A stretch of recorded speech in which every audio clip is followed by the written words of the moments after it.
사도신경으로 신앙 고백 드리겠습니다. 나는 전능하신 아버지 하나님 천지의 창조주를 믿습니다. 나는 그의 유일하신 아들 우리 주 예수 그리스도를 믿습니다. 그는 성령으로 잉태되어 동정녀 마리아에게서 나시고 본디오 빌라도에게 고난을 받아 십자가에 못 박혀 죽으시고 장사된 지 사흘 만에 죽은 자 가운데서 다시 살아나셨으며 하늘에 오르시어 전능하신 아버지 하나님 우편에 앉아 계시다가 거기로부터 살아있는 자와 죽은 자를 심판하러 오십니다. 나는 성령을 믿으며 거룩한 공교회와 성도의 교제와 죄를 용서받는 것과 몸의 부활과 영생을 믿습니다. 아멘. 찬송가 159장 보시겠습니다. 159장입니다. 기뻐 찬송하세 주님 부활했네. 그 무덤의 권세 다 깨뜨렸네. 찬송하고 전파하세 대속하신 주님. 할렐루야 찬송하세 다시 사셨도다. 기뻐 찬송하세 밝은 빛이 왔네. 그 어둠의 권세 다 이기셨네. 찬송하고 전파하세 대속하신 주님. 할렐루야 찬송하세 다시 사셨도다. 기뻐 찬송하세 주님 피를 흘려 그 속량할 값을 다 치르셨네. 찬송하고 전파하세 대속하신 주님. 할렐루야 찬송하세 다시 사셨도다. 기뻐 찬송하세 죄를 사했으니 그 속죄한 은혜다 찬송하세. 찬송하고 전파하세 대속하신 주님. 할렐루야 찬송하세 다시 사셨도다. 기도하겠습니다. 사랑과 은혜가 풍성하신 하나님, 하나님의 그 크신 은혜와 사랑에 감사와 찬송을 드립니다. 하나님이 세상을 이처럼 사랑하사 독생자를 주셨으니 이는 누구든지 저를 믿는 자마다 멸망하지 않고 영생을 얻게 하려 하심이라 하신 말씀을 믿고 주님께 감사와 찬송을 드립니다. 우리가 우리 삶의 여러 모습들과 우리 내면과 우리의 실존적인 여러 고민과 인간의 본질적인 모습들을 또 생각하며 또 여러 경험들을 미루어 볼 때 우리가 죄인됨을 인정하지 않을 수 없는 죄인임을 고백합니다. 하나님, 우리의 연약하고 얕은 이해에도 불구하고 우리의 죄인됨을 우리가 알고 또 그것을 고백할 수밖에 없음을 이 시간 또한 다시금 주님 앞에 말씀드릴 수 있습니다. 하나님, 그럼에도 불구하고 그 모든 은혜와 자비와 긍휼로서 우리를 구속하시고 하나님의 자녀 삼으심을 인하여 감사와 찬송을 드립니다. 창세전에 그리스도 예수 안에서 택하심을 따라 때가 참에 부르시고 하나님의 섭리와 하나님의 지혜의 오묘함을 우리가 다 헤아릴 수 없으나 우리 인간의 실존 속으로 하나님 침투에 들어오셔서 우리 각자 가운데 역사하시고 또 인류의 모든 역사의 흐름 속에 개입하셔서 악한 곳에서도 하나님 선한 손길로 또 역사하시고 끝내 합력하여 선을 이루심을 믿습니다. 그러므로 우리 모든 죄를 담당하시고 세상 죄를 담당하신 그리스도 예수의 보혈의 공로와 그 은혜와 사랑 안에 우리가 더 견고하게 서게 도와주시고 먼저 믿는 자들로서 이러한 은혜의 또한 흐름을 방해하며 어리석게 하나님의 영광을 가리는 일이 없도록 저희들의 마음과 생각을 다스려 주시옵시고 범사에 하려 좋은 것을 취하고 악은 그 모양이라도 버릴 수 있도록 인도하여 주옵소서. 주님의 부활이 우리의 또한 부활의 소망이 되며 산소망이 되어 하나님 나라의 영광에 참여하며 의와 거룩과 또한 평강과 희락 가운데 거하게 됨을 믿고 감사와 찬송을 드립니다.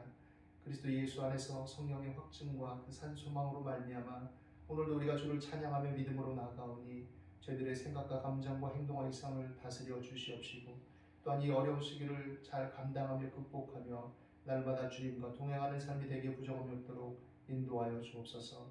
오늘도 각 처소에서 하나님을 바라보고 예배하는 모든 자녀들 가운데 성령의 나타남과 능력으로 하나님의 말씀이 확실히 증거되게 도와 주옵소서.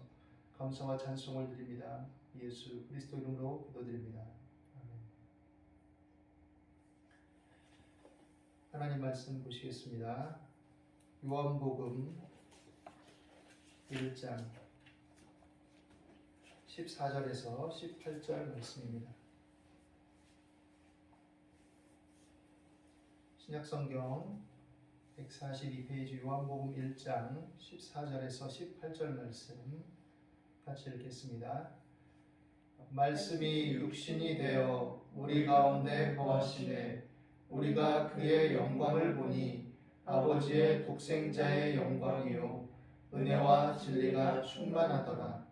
요한이 그에 대하여 증언하여 외쳐 이르되 내가 전에 말하기를 내 뒤에 오시는 이가 나보다 앞선 것은 나보다 먼저 계심이라 한 것이 이 사람을 가리킴이라 하니라. 우리가 다 그의 충만한 데서 받으니 은혜 위에 은혜로라. 율법은 모세로 말미암아 주어진 것이요 은혜와 진리는 예수 그리스도로 말미암아 온 것이라. 본래 하나님을 본 사람이 없으되 아버지 품속에 있는 독생하신 하나님이 나타내셨느니라. 아멘.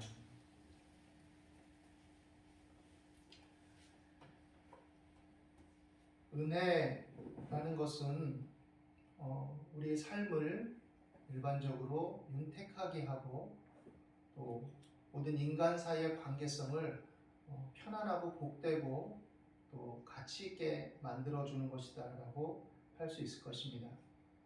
은혜라는 것, 우리가 그 단어와 그 단어의 쓰임새와 또 그것이 쓰여질 상황과 어떤 정황을 모르지 않죠. 쉽게 표현하면 우리가 정당하게 받아야 될 것이 아님에도 불구하고 어떤 호의와 친절을 받을 때 은혜를 받는 것이고 또 은혜 베품을 누리는 것이 되겠죠. 은혜라는 것은 사람의 마음을 또한 유익하게 하고 또 기쁘게 하고 또 즐겁게 합니다. 은혜가 풍성한 삶이 된다면 우리 인간의 삶이 참으로 복되고 아름다울 것입니다. 우리가 일반적으로 생각하고 또 느끼고 적용하는 은혜라는 것은 바로 이러한 것들이죠. 하나님 안에서 우리에게 얘기되어지는 그런 은혜라는 것은 무엇일까요? 은혜라는 것, 특별히 하나님과 우리 인간의 관계에 있어서 성경이 일관되게 말하고 있는 것은 받을 자격이 없음에도 불구하고 주어지는 하나님의 일방적이고 또 자비로우시고 또 끊임없고 변함없는 사랑과 보호와 보살핌과 구원을 은혜라고 말할 수 있을 것입니다. 특별히 그리스도 예수 안에서 나타난 이 은혜는 우리에게 실제적인 효력과 사건임을 성경은 우리에게 분명하게 말하고 있습니다. 그리고 그 은혜를 세 가지 정도로 우리는 정돈해서 생각해 볼 수 있습니다. 첫째는 뭐냐? 그리스도의 성육신입니다. 성육신이라는 것은 그리스도께서 하나님의 영광 보좌의 우편에 계시다가 인간의 몸을 입고 이 땅에 오신 것을 의미하는 것입니다.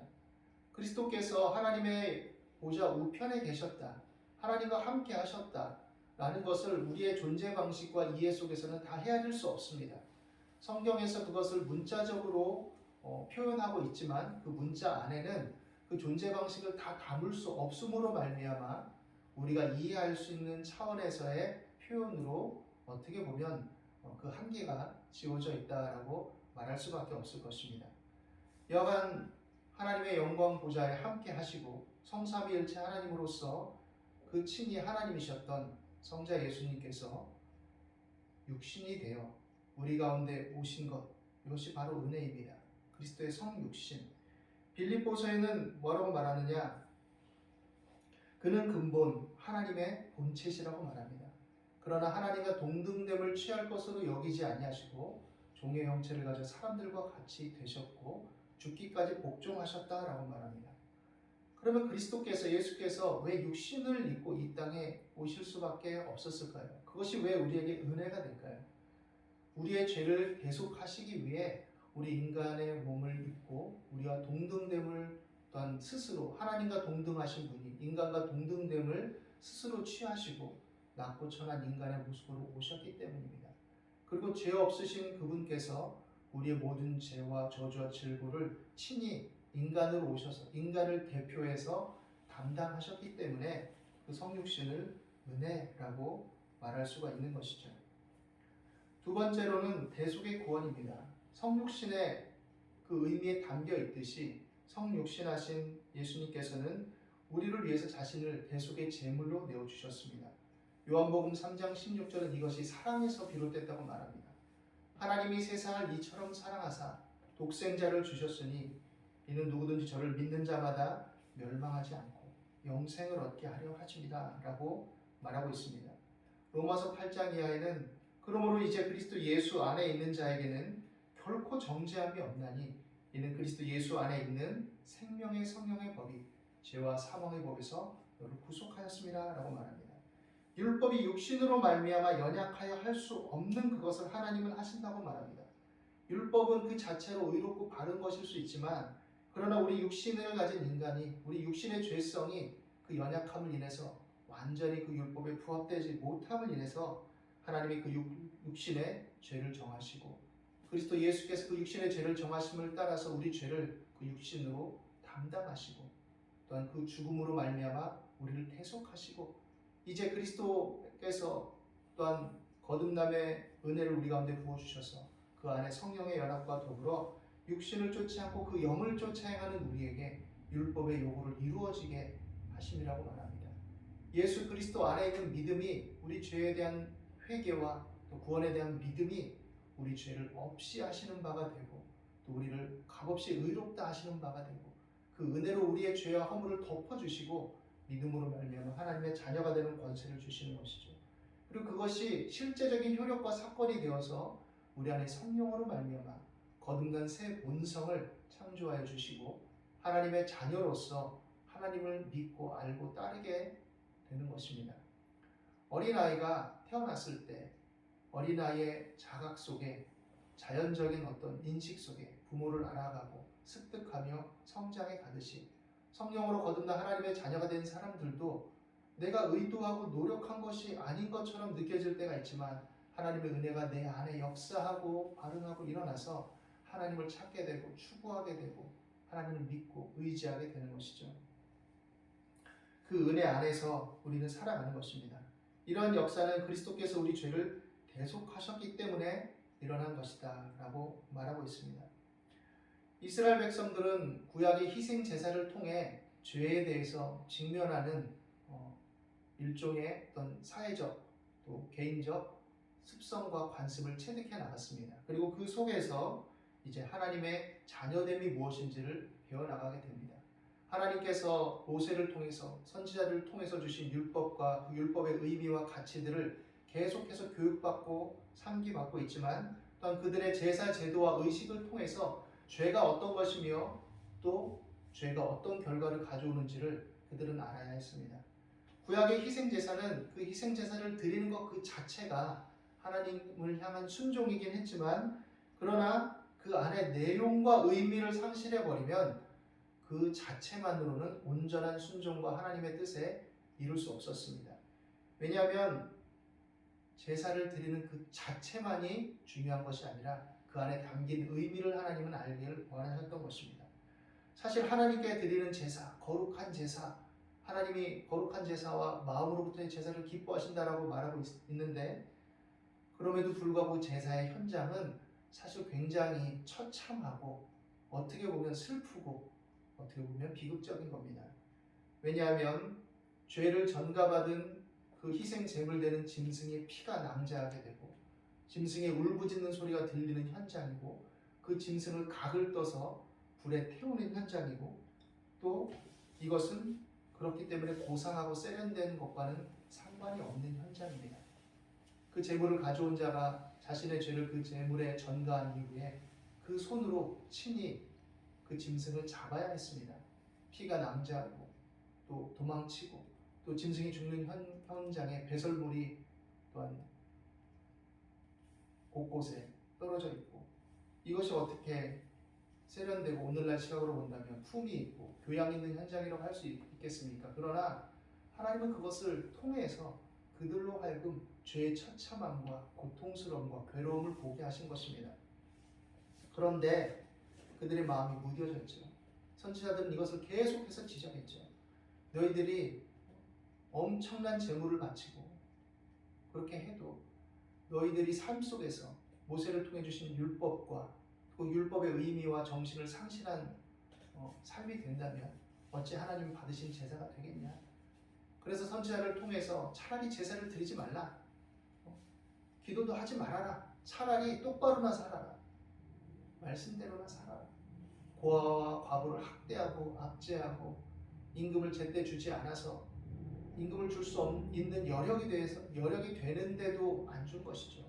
자기도 어렵고 힘들고 주고 싶은데 어쩔 수 없는 경제적인 상황 속에 정말 미안하고 이런 게 아니라 줄 수 있음에도 불구하고 주지 않고 제때 주지 않고 하루 벌어 하루 먹고 사는 사람들의 임금을 떼어먹고 끝까지 지연시키고 이런 행태들, 고아와 과부처럼 자기를 보호할 어떤 사회적인 능력과 연합의 능력이 없는 사람들을 교묘하게 이용해서 그 재물과 가산을 삼키고 빼앗고, 사실 신약 성경에 등장하는 과부의 두렙돈도 그런 연속선상에 있습니다.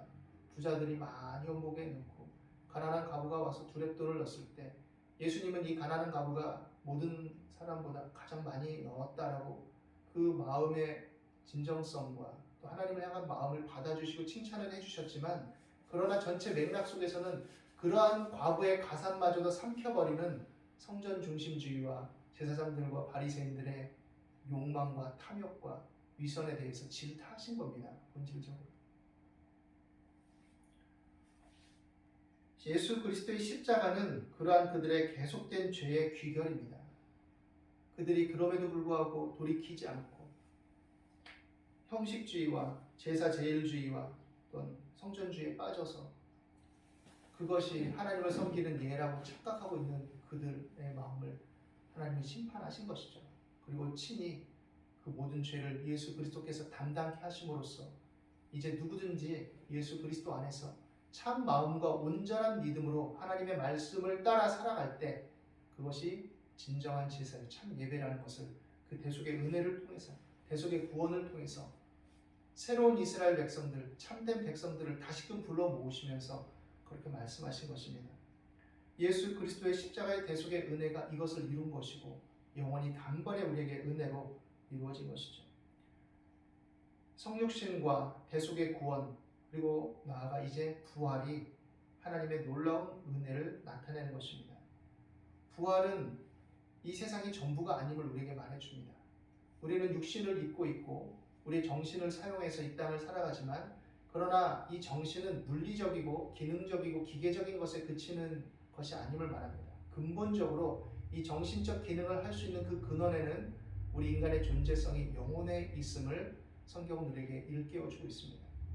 과학 문명의 발달, 또 여러 연구와 노력 속에서 뇌도 물질이며 물리적 자극과 어떤 현상 속에서 그런 일들이 일어나고, 그래서 어떤 기계적이고 동물적인 진화와 발전의 소산이라고 말할 수 있는 근거들을 가지고 얘기들을 하지만, 그러나 그것만으로도 설명할 수 없는 어떤 상대적이고 기계적인 논리와 가치만으로는 다 담아낼 수 없는 인간 본연의 근원적인 영혼의 속성을 다 설명할 수 없음을 우리는 알고 있습니다.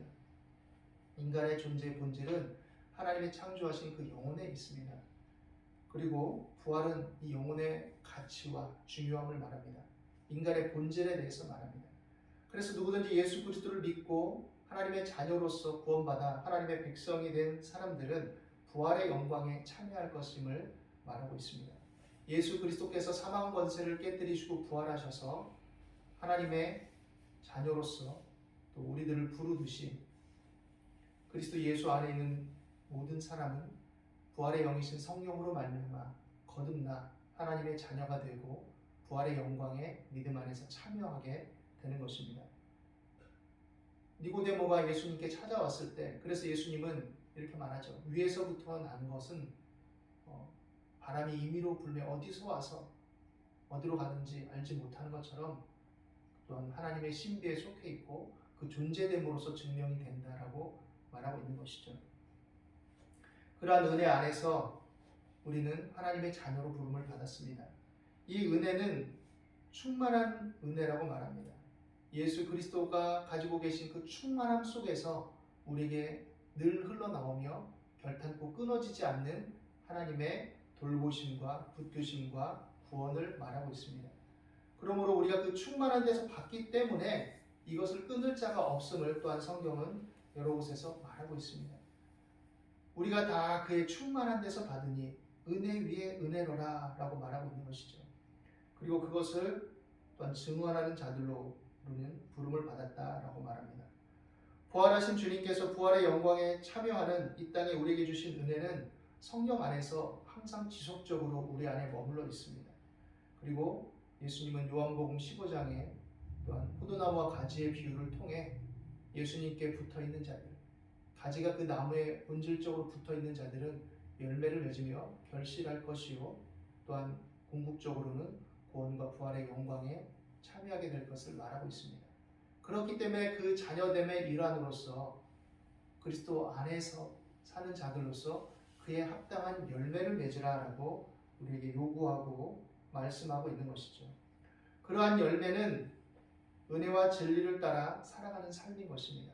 하나님의 은혜를 알고 그 은혜에 감사하며 그리스도 예수 안에 있는 진리의 말씀 안에서 주님의 참되심을 따라 우리도 참과 거짓을 분별하며 하나님의 참되신 은혜와 그 진리를 따라서 믿고 순종하며 살아가게 되는 것입니다.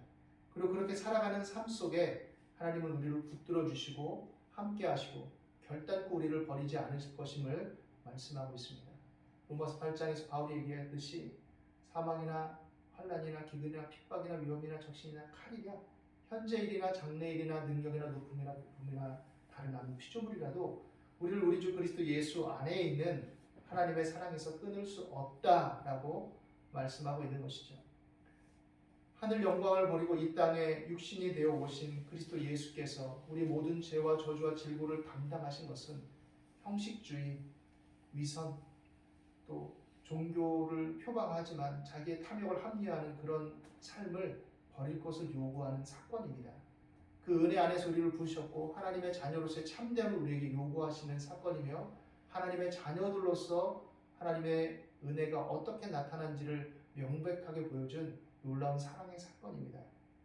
그 사랑 안에서 우리는 부름을 받았고 그 사랑 안에서 또한 우리는 부활의 영광에 참여하게 된 것입니다. 오늘 이 말씀 안에서 독생하신 하나님 그리스도께서 우리 모든 죄와 저주와 질고를 담당하시고 여전히 우리 안에 성령으로 말미암아 함께 하시고 교통하시고 연합하셔서 충만한 은혜, 넘치는 은혜, 끊을 수 없는 은혜로 여전히 효력을 나타내시고 동행하신다는 사실을 믿고 그와 더불어서 부활의 영광에 참여할 것을 소망하면서 날마다 우리가 그의 충만한 데서 받아 누리는 은혜가 있음을 또한 감사하고 기도하며 주님과 동행하는 매일매일의 삶이 되시기를 예수님의 이름으로 축원합니다.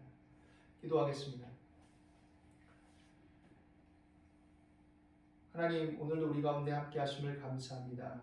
대속의 은혜와 또한 하나님의 놀라운 부활의 역사하심이 실제적인 사건이며 실제적인 효력이며 실제적인 능력임을 우리로 알게 하여 주옵소서. 하나님, 우리 눈을 밝혀주시고 우리 마음을 열어주시고 성령의 나타남과 능력으로 말미암아 하나님의 자녀됨을 확신하며 그러므로 증거된 이 진리의 말씀이 우리가 먹고 맛보고 느끼고 체험하듯이 알게 하여 주시옵시고 그로 말미암아 주님과 늘 동행하며 주님께 감사하며 열매 맺는 삶이 될 수 있도록 인도하여 주옵소서. 오늘도 우리 가운데 역사하시고 함께 하심을 감사합니다. 예수 그리스도 이름으로 기도드립니다.